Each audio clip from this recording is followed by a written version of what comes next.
और अब आपको सुनाते हैं पीएम मोदी जो कि बजट के बाद संबोधित कर रहे हैं। जनता जनार्दन का बजट, पीपल्स का बजट, इसके लिए बहुत बहुत बधाई देता हूं। साथियों, आमतौर पर बजट का फोकस इस बात पर रहता है कि सरकार का खजाना कैसे भरेगा, लेकिन ये बजट उससे बिल्कुल उल्टा है। लेकिन ये बजट देश के नागरिकों की जेब कैसे भरेगी, देश के नागरिकों की बचत कैसे बढ़ेगी और देश के नागरिक विकास के भागीदार कैसे बनेंगे, ये बजट इसकी एक बहुत मजबूत नींव रखता है। साथियों, इस बजट में रिफॉर्म की दिशा में महत्वपूर्ण कदम उठाए गए हैं। न्यूक्लियर एनर्जी में प्राइवेट सेक्टर को बढ़ावा देने का निर्णय बहुत ही ऐतिहासिक है। ये आने वाले समय में सिविल न्यूक्लियर एनर्जी का बड़ा योगदान देश के विकास में सुनिश्चित करेगा। बजट में रोजगार के सभी क्षेत्रों को हर प्रकार से प्राथमिकता दी गई है। लेकिन मैं दो चीजों पर ध्यान आकर्षित करना चाहूंगा, उन रिफॉर्म्स की मैं चर्चा करना चाहूंगा जो आने वाले समय में बहुत बड़ा परिवर्तन लाने वाले हैं। एक, इंफ्रास्ट्रक्चर स्टेटस देने के कारण भारत में बड़े शिप्स के निर्माण को बढ़ावा मिलेगा, आत्मनिर्भर भारत अभियान को गति मिलेगी। और हम सब जानते हैं कि शिप बिल्डिंग ये सर्वाधिक रोजगार देने वाला क्षेत्र है। उसी प्रकार से देश में टूरिज्म के लिए बहुत संभावना है। महत्वपूर्ण 50 टूरिस्ट डेस्टिनेशन, वहां पर जो होटल्स बनाएंगे, उस होटल को पहली बार इंफ्रास्ट्रक्चर के दायरे में लाकर टूरिज्म पर बहुत बल दिया है।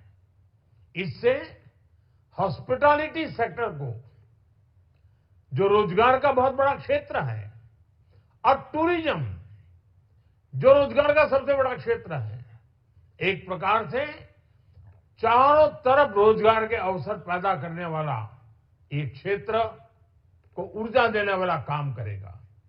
आज देश विकास भी विरासत भी इस मंत्र को लेकर चल रहा है। इस बजट में भी इसके लिए भी बहुत महत्वपूर्ण और ठोस कदम उठाए गए हैं। 1 करोड़ पांडुलिपियों के लिए संरक्षण के लिए, मैन्युस्क्रिप्ट के लिए ज्ञान भारतम मिशन लॉन्च किया गया है।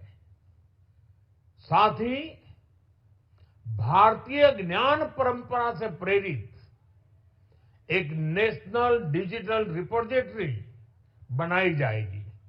यानी टेक्नोलॉजी का भरपूर उपयोग किया जाएगा और हमारा जो परंपरागत ज्ञान है उसमें से अमृत निचोड़ने का भी काम होगा। साथियों, बजट में किसानों के लिए जो घोषणा हुई है वो कृषि क्षेत्र और समूची ग्रामीण अर्थव्यवस्था में नई क्रांति का आधार बनेगी। पीएम धन धान्य कृषि योजना के तहत 100 जिलों में सिंचाई और इंफ्रास्ट्रक्चर का डेवलपमेंट होगा।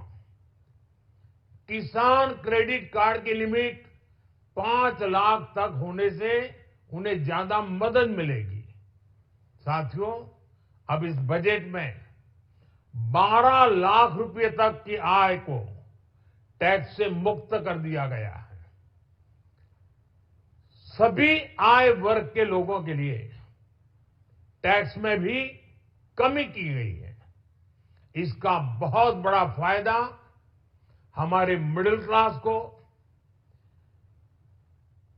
नौकरी पेशे करने वाले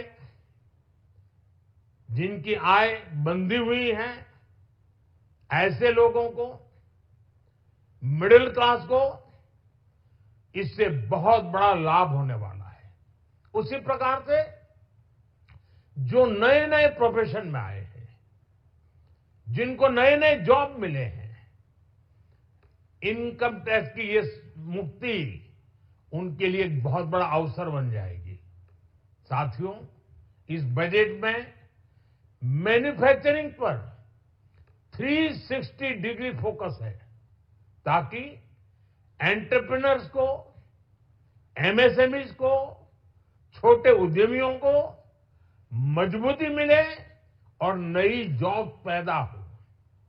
नेशनल मैन्युफैक्चरिंग मिशन से लेकर clean tech, leather, footwear, toy industry जैसे अनेक सेक्टर्स को विशेष समर्थन दिया गया है। लक्ष्य साफ है कि भारतीय प्रोडक्ट्स ग्लोबल मार्केट में अपनी चमक बिखेर सके।